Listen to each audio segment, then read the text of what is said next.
SCO summit की सबसे बड़ी खबर, क्या ड्रामा था वहां। शहबाज शरीफ ने इंटरनेशनल स्टेज पर करा दी एक जबरदस्त बेइज्जती।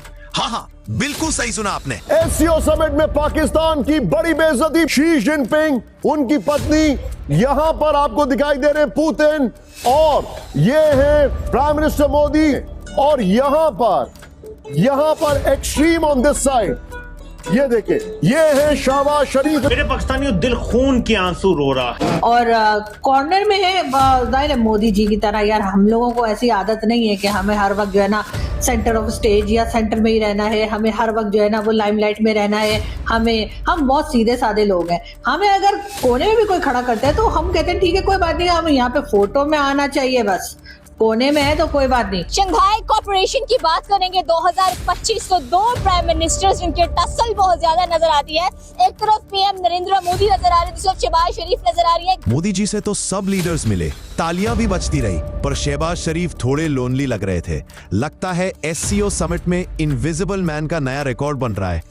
वही दूसरी ओर सब लीडर्स खड़े हैं, सब आपस में मिल रहे हैं, हाथ मिला रहे हैं, लेकिन शहबाज शरीफ की तरफ देखे तक नहीं शी जिनपिंग ने। मतलब शहबाज जी इतनी मेहनत से पुतिन के पास दौड़े हाथ मिलाने के लिए, लेकिन पुतिन ने कोई भाव नहीं दिया। वो भी चाइना में, वो कैसे नहीं होंगे? वो तो समंदर से ऊंची नहीं, समंदर से ऊंची नहीं, समंदर से गहरी, पहाड़ों से ऊंची और शहद से मीठी दोस्ती।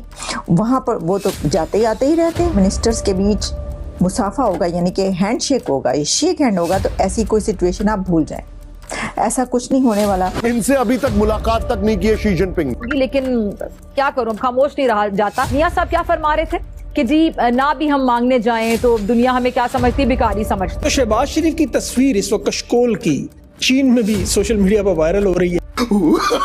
नो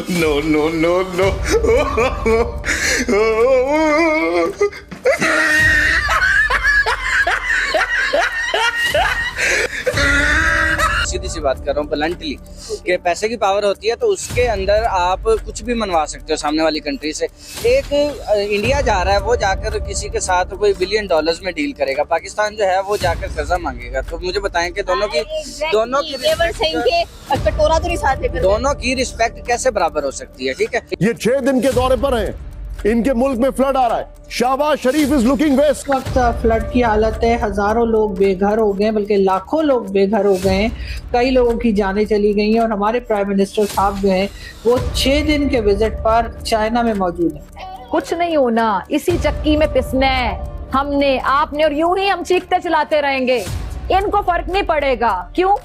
क्योंकि इनका काम तो चल रहा है और चलता रहेगा, बल्कि चल नहीं रहा, दौड़ रहा है। कहने लगा था कि देखें अगर आप हाफ ये सवाल करती तो मैं उसी तरफ जाता कि देखें अमेरिका के साथ जो ताल्लुकात है ना, या ट्रंप के साथ कह लो, स्पेशली आप देखें ट्रंप ने इंडिया के साथ जो कुछ करने का तहैया कर रखा था, ठीक है, उसका अब देखें साइड इफेक्ट आना शुरू हो गया। मेरे ख्याल 3-4 महीने हुए हैं, उसी के अंदर आप देखें जापान जो है वो अमेरिका से, यूएसए से अपनी जो है वो जो इन्वेस्टमेंट है वो उठा रहा है। और फेवर किसको कर रहा है? जाकर इनको, इंडिया को। कैसे हो जाता है सब? शी जिनपिंग जो है वो प्राइम मिनिस्टर मोदी से तो मुलाकात कर ली है, लेकिन पाकिस्तानी प्राइम मिनिस्टर की बारी नहीं आई है। पाकिस्तान के साथ जो ताल्लुकात हैं उसमें अगर बेहतरी आती है तो वो उनके लिए प्रॉब्लमेटिक हो सकते हैं, ठीक है। सो वो एक चीज़ याद रखिएगा, वो पाकिस्तान के साथ जो मुलाकातें वाला सिलसिला है वो कोई इतना लंबा चौड़ा वो नहीं करेंगे। चाइना के अंदर कोई डेमोक्रेटिक सिस्टम नहीं है, लेकिन उनको ये पता है कि इंडिया के प्राइम मिनिस्टर जो आए हैं बड़े पावरफुल आदमी हैं। अब पाकिस्तान वाले जो जाते हैं, एक तो पॉलिटिकल इंस्टेबिलिटी, बच्चे को पाकिस्तान के अंदर पाकिस्तान इकोनॉमिक इंस्टेबिलिटी, कहानियां बहुत सुनने को आती हैं, लेकिन हकीकत इसके बिल्कुल बराबर। शी जिनपिंग जो है वो प्राइम मिनिस्टर मोदी से तो मुलाकात कर ली है, लेकिन पाकिस्तानी प्राइम मिनिस्टर की बारी नहीं आई है।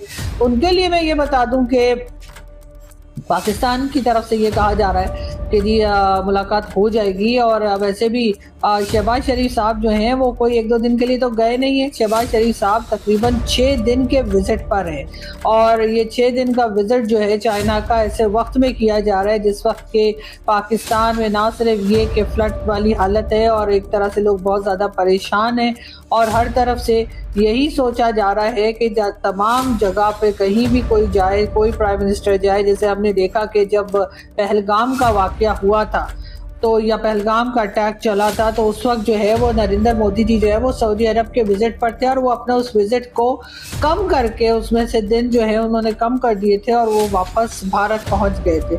जबकि हमारे यहाँ इस वक्त फ्लड की हालत है, हजारों लोग बेघर हो गए, बल्कि लाखों लोग बेघर हो गए हैं, कई लोगों की जानें चली गई हैं और हमारे प्राइम मिनिस्टर साहब जो हैं वो 6 दिन के विजिट पर चाइना में मौजूद हैं।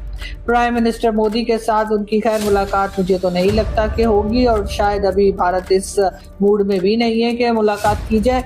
अलबत्ता पाकिस्तान में ये ज़रूर बार बार जताया जा रहा था पहले कि जी ये देखिए जी शहबाज शरीफ साहब को लेने कितने सारे लोग आए हैं जबकि मोदी जी को लेने कम लोग आए हैं। तो मैं यहाँ पर उन लोगों को जिनकी अक्ल की तरह आंखों पर भी शत पर्दे पड़े हुए हैं ये बता दूं कि ये जो फोटो आपको शहबाज शरीफ साहब की नज़र आ रही है उसमें शहबाज शरीफ के साथ पाकिस्तान से जो डेलीगेशन लेकर वो गए हैं जिसमें काफ़ी सारे लोग, साग डार साहब भी नज़र आ रहे हैं आपको, ताड़ साहब भी नज़र आ रहे हैं आपको, यानी कि अता ताड़ भी नज़र आ रहे हैं, कई तरह के दूसरे उनके इनके कैबिनेट के लोग जो हैं वो गए हैं। इस वजह से आपको ये रश दिखाई दे रहा है कि इसमें यहाँ पे लोग आपको ज़्यादा दिखाई दे रहे हैं, जबकि मोदी जी तो अपने साथ कोई लाव लश्कर लेकर गए नहीं है, इस वजह से उनके साथ लोग कम दिखाई दे रहे हैं। लेकिन पाकिस्तान में क्योंकि हमें आदत सी पड़ चुकी है कि हम हर बात को अपने लिए पॉजिटिव और दूसरे के लिए नेगेटिव ही बताते हैं, तो हम सच्चाई पे से आंखें बंद कर लेते हैं और शायद यही वजह है कि यहाँ भी हमें ये बात समझ में नहीं आ रही है कि जो इंडियन प्राइम मिनिस्टर है वो बहुत ज़्यादा अपने जो है डेलीगेशन को लेकर नहीं गए, जबकि पाकिस्तानी प्राइम मिनिस्टर जो है यहाँ से उन्होंने शायद ही किसी को छोड़ा हो जिसको वो साथ ना ले गए हो। लेकिन सबसे पहले तो एससीओ की मीटिंग चाइना के अंदर हो रही है, तो इसमें जो सबसे पॉजिटिव इफेक्ट मुझे नजर आ रहा है, इम्पैक्ट जो दुनिया की इकोनॉमी के अंदर या एशियन इकोनॉमी के अंदर पड़ता हुआ दिखाई दे रहा है। आप देखें ये तीनों मुल्क जो थे वो आपस में एक दूसरे के दुश्मन थे। आपस में इन दैट केस हम कह सकते हैं कि इंडिया है तो उसके अगेंस्ट पाकिस्तान और चाइना दोनों ही थे। नो डाउट इंडिया की ट्रेड दोनों के साथ चलती थी, इसके साथ चाइना के साथ भी चल रही थी। आप देखें इंडिया और अफगानिस्तान एक साइड पे हो जाते हैं, यहाँ से पाकिस्तान और चाइना एक साइड पे हो जाते हैं, ठीक है। लेकिन एससीओ की मीटिंग के अंदर चाइना की तरफ से मेरे ख्याल में पॉजिटिव इकदाम ये है कि नरेंद्र मोदी और शहबाज शरीफ को एक प्लेटफॉर्म के ऊपर इकट्ठा किया जा रहा है, ठीक है। और आप देखें रिसेंटली जंग भी हुई है, हालात बड़े कशीदा भी हुए हैं, क्रिकेट के अंदर भी हमें बहुत सारा नुकसान इसकी सूरत में देखने को मिला। लेकिन एंड रिजल्ट क्या निकलता है कि आप देखें कि ठीक है कि हालात पॉजिटिविटी की तरफ जा रहे हैं, उसकी ज़रूरत भी है। आप देखें कि दोनों ममालिक के अंदर जिस तरह की कशीदगी पाई जा रही है, आप देखें कुदरती आफात और ये सारा कुछ पाया जा रहा है, तो इसमें बेहतर है कि आप अपनी जंगो-जदल भूल के आप जो है वो एक पॉजिटिव लाइन की तरफ आएँ, ठीक है। तो मेरे ख्याल में एससीओ की जो मीटिंग है उसके अंदर जो है वो चाइना एक अच्छा पॉजिटिव किरदार अदा कर रहा है। अब बात करते हैं इसके ऊपर के मतलब वहाँ पे ग्रैंड वेलकम जो देखने को मिला। आप देखें नरेंद्र मोदी नो डाउट के वो जहाँ पर भी नरेंद्र मोदी लैंड करते हैं आपको देखा होगा कि बहुत सारे इनको सिविलियन अवार्ड से भी नवाजा जाता है, एंड स्पेशली और जो उनका कल्चर है उसके थ्रू ही उनको इनवाइट किया जाता है। लेकिन मैं वही बात करने लगा था कि देखें जितनी बड़ी इंडिया इकोनॉमी है हर कोई उसके साथ हाथ तो मिलाना चाहेगा। आप देखें चाइना जो है वो इतना बड़ा एक हरीफ उसके साथ बिल्कुल बैठा हुआ हमसाया मुल्क, इतनी बड़ी इकोनॉमी वो क्यों छोड़ेगा। आप देखें आपने बात की बीच के अंदर के जापान जो है वो इन्वेस्ट करने जा रहा है, ठीक है। जापान तो कहीं दूसरे स्टेट से आकर करेगा ना, दूसरे बरियाज़ुम से आकर करेगा, चाइना तो बिल्कुल अंदर बैठा हुआ है। तो चाइना जो है वो फर्स्ट स्टेप यही लेगा कि मतलब मैं जाकर इनके साथ वो करूँ। आप देखें नरेंद्र मोदी इंडिया के साथ ट्रेड करनी है तो साफ जा रहा है उनके पास एक ही अथॉरिटी होती है, पाकिस्तान की तरह नहीं कि हर कोई अपनी जगह पे अथॉरिटी बन के बैठा हुआ है। तो मतलब इंडिया है वहाँ पे वज़ीर आज़म के पास प्रॉपर जो है वो अथॉरिटी प्रोटोकॉल। अगर आपको वीडियो पसंद आए तो चैनल को सब्सक्राइब करें और बेल आइकन को जरूर दबाएं ताकि आपको ऐसे ही लेटेस्ट वीडियो की नोटिफिकेशन मिलती रहे। Thank you for watching. मैं हूँ विवेक, मिलते हैं नेक्स्ट वीडियो में। Stay updated and stay safe.